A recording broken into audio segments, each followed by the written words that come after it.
Mustafa bəy Topçubaşov. Azərbaycan Cərrahiyyə Məktəbinin qurucusu, ictimai və dövlət xadimi, Azərbaycanda tibb təhsili və səhiyyənin təşkilatçısı, Respublikada Cərrahlıq Elmi Məktəbinin banilərindən biri, Azərbaycan SSR əməkdar elm xadimi, Azərbaycan SSR Elmlər Akademiyasının akademiki, Bolqarıstan Xalq Respublikası Elmlər Akademiyasının müxbir üzvü, Azərbaycan SSR Elmlər Akademiyasının vitse-prezidenti,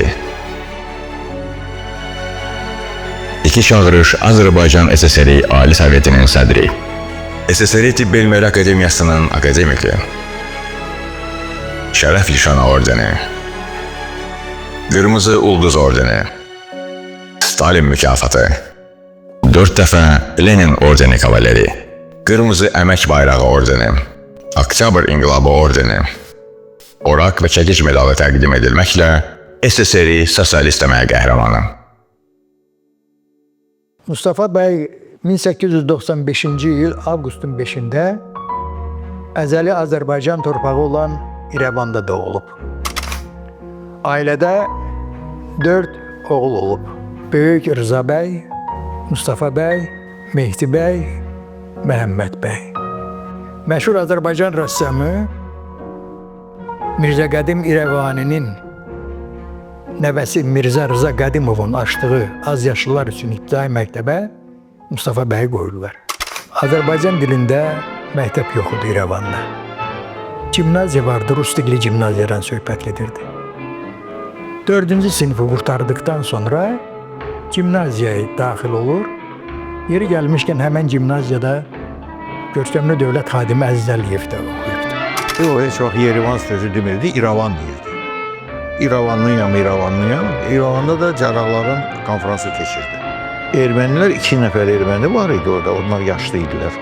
Onlar ataya zimlək deyirdilər. Sonra çəkildim, dedim ata zimlək nə demək? Dedi ya zimlək yəni onlar bilirlər ki mən İrəvanlıyam, ona görə mən zimlək deyirlər. Hamı bilsin, xahiş edirəm bunu da kesməyəsiz, bunu da göstərəsiz. Göykümbət kəndi atanın anasının Fatıma xanımın ceyizi idi. Ata özü öz evini göstərdi İrəvanın özündə. Biz uşaq idik, biz həmişə soruşurduq. Dedi ay ata sən atan kimindir? Bir dəfə qayıtdı bizə dedi ki Sadovnik. Mən də fikirləşdim, bu düz gəlmir nə üçün? Ağabey hara, Sadovnik hara. Sonra başa düşdüm ki, İrəvanın qırağında meşələr var idi. O meşələr Akas Ağabeyin meşələri idi. Gimnaziyanı bitirdikdən sonra 1914-cü ildə Kiyev Tibb Universitetinə sənədləri göndərir və təbii ki, daxil olur Kiyevə. Vətənə gəlməsi də böyük problemə çevirir. Nə ilə gəlsin, kimlə gəlsin, hansı maddiyyətlə gəlsin. Kiyevdən Odessaya gəlməsi, Odessadan Həştərxana gəlməsi, yarı teplaxodda, yarı paravozda, yarı zirzəmidə çox çətinliklə gəlir Bakıya çatır. Akademik Topçubaşov Azərbaycanda Azərbaycan dövləti kurulandan sonra Bakı Dövlət Universitetinin nəzdində tibb fakültəsi yarandı və ora ilk rəhbərliyi Oşman elətdikdən sonra sonraki son 51 ili Akademik Topçubaşov rəhbərlik elədi. 1923-cü ildə Mustafa bəy beyin əməliyyat edibdi. Yəni hələ o dövrdə Mustafa bəy iri kalibrli əməliyyatlara girişirdi. Xüsusən o vaxtları ağrısızlaşdırma problem idi. Ağrısızlaşma, yəni əməliyyatların ağrısız icra edilməsindən söhbət gedirdi. Bu ideya Mustafa bəyə əsas verdi ki, analgezini ixtira etsin. Nə idi analgezin? Biri nüsə nisbətində efir, şaftalı yağı, navaxain əsasında deməli farmakopiya icazə verdi, ampulla şəklində buraxılırdı. Hər bədən çəkisinə müvafiq olaraqdan, misal üçün 80 kiloqramlıq çəkiyə münasib 80 qram analgezin vurulardı, sırf dəri altına. Müslüm Maqamayev operasiya edib ötkəsini çıxardıbdı Mustafa bəy. Deyir, Mustafa bəy, əməliyyat qutardın mı? Xəstə ilə təmasda olurdum, ancaq xəstə ağrını bilmirdi. Və bu ixtiyaya görə ona Vişnevski medalı ilə təltif olundu. Mustafa bəy müharibə dövründə xüsusən Evaka hospitalların baş cərrahı olur. Müharibə dövründə bir sıra ixtiralara imza attı Mustafa bəy.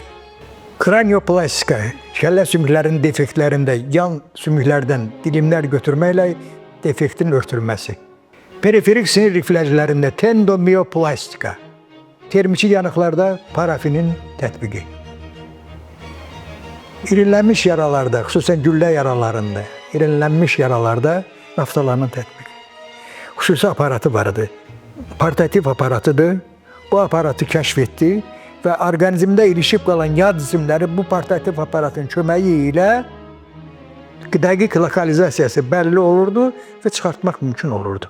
İlk dəfə 1954-cü ildə akademik Topçubaşov qida borusunun xərçənglərində süni qida borusu qoyulması əməliyyatını icra etmişdir. Hansı ki, bugün bu əməliyyatı icra edən cərrahlar tək-təkdir. Və Azərbaycanda da, ümumiyyətlə dünyada tək-tək insanlar bu əməliyyatları icra edir. Süni qida borusunun qoyulması əməliyyatını.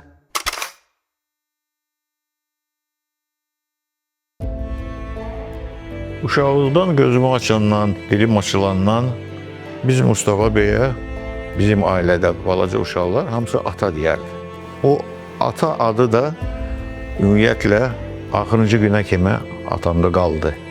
Yaxın adamlar ailəyə ona həmişə ata deyərdi. Çünki o bir ata kimi, bir böyük insan kimi, bir yaxın qohum kimi hamı bilirdi nə qədər nətər adamdır o. Ona görə ata adı ona yaraşırdı da, qəbul edilirdi. Bizim ailədə ümumiyyətlə qadın tərəfi əsasən musiqiçilər idi, kişi tərəfi həkimlər idi. Onlar ikiz bacı idilər, Zemfirə Elmirə idi. Elmirə musiqiçi idi, Zemfirə qadın həkimi idi, ginekoloq idi. Zemfirə xanımın xasiyyəti o bir şey ki, qərara gəlirdi, eləyirdi. Amma çox xeyirxah adam idi. Çox xeyirxah adam idi. Onu saat 3-də də, 4-də də çağırsaydın ki, lazımdır xəstəyə kömək eləmə, durub o da gələrdi. Ata və oğul Topçubaşovlar. Dövrünün əfsanəsi.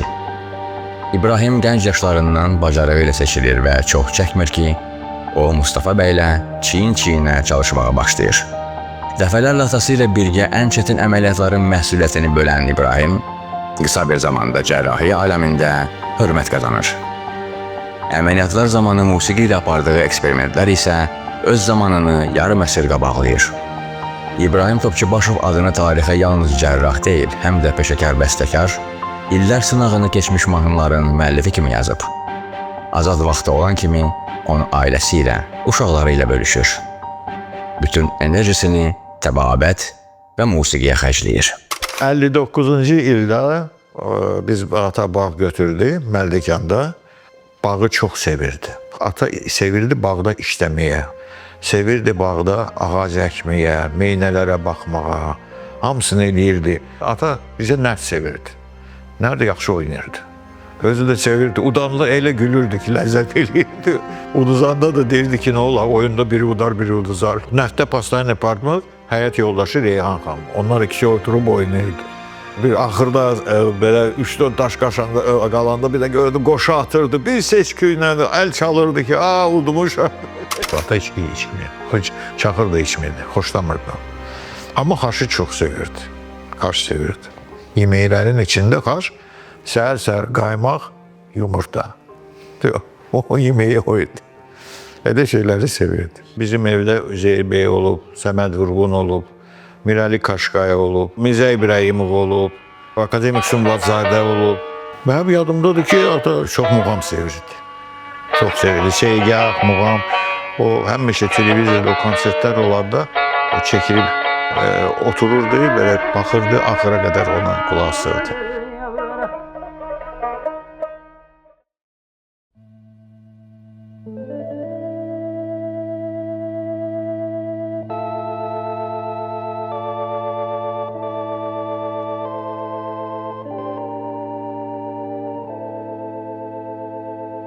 İbrahim rəhmətə gedəndə bu 70-ci il idi. Ata gəldi, yeganə birinci dəfədir. Mən gördüm ki, o heç nə sağa baxdı, nəsə o.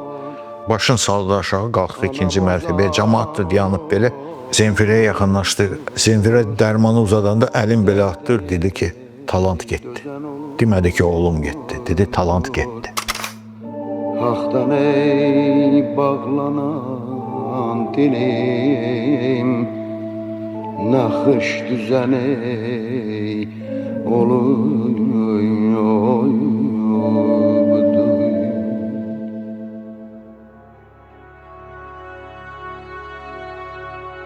Ata çox vicdanlı adam idi. Çox obyektiv adam idi. Çox mərd adam idi. Evdə də elə idi, işdə də elə idi.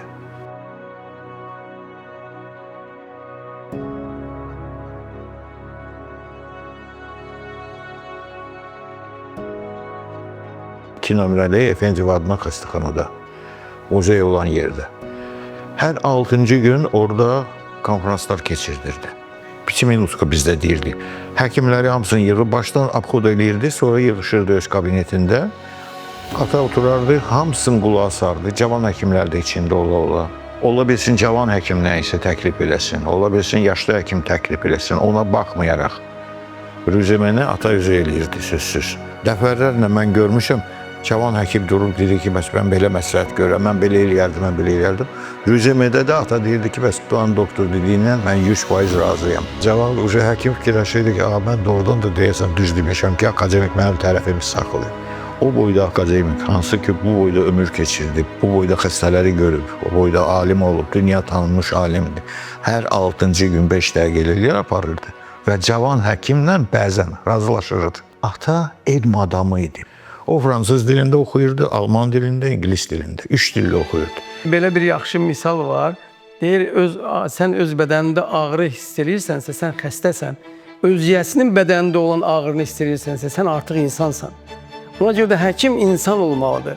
Muzey 1995-ci ildən təmirdən sonra öz fəaliyyətini davam etdirir.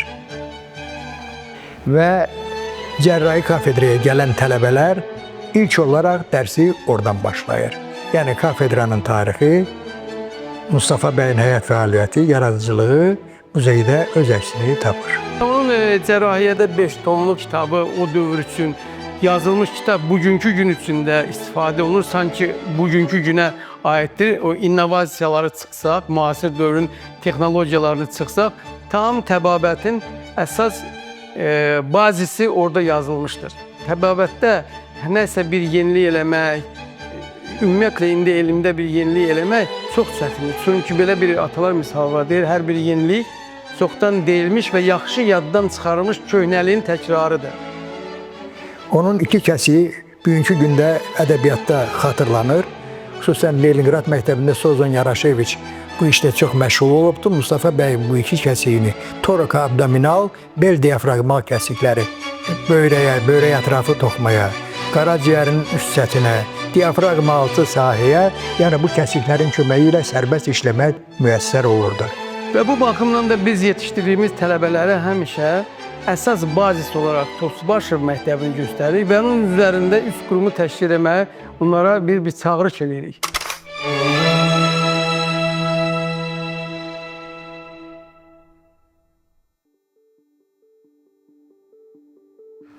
Noyabr ayında, ayın 6-sında əməliyyat elədi. 7-si 8-i bayram idi. 7-sində səhər xəstəyə baxdı, getdi bağa. 8-i biz bağdan qayıtdıq. İnsultdan onu qoyduq xəstəxanaya. Ayın 20-sində rəhmətə getdi. O bir gündən sonra rəhmətə getdi. İnsultdan rəhmətə getdi. Mən Mustafa bəy Topçubaşovla şəxsən uzun illər tanış olmuşam. Yaxşı münasibətlərim olubdur. Onu yaxından tanımışam. Azərbaycan elminin, səhiyyəsinin, mədəniyyətin inkişafı ilə əlaqədar çox fikir mübadilələr aparmışam ondan, çox görüşlərim olubdur. Həmişə bu insanda mən nuranilik gördüm, alicənablıq gördüm, yüksək ziyalılıq gördüm.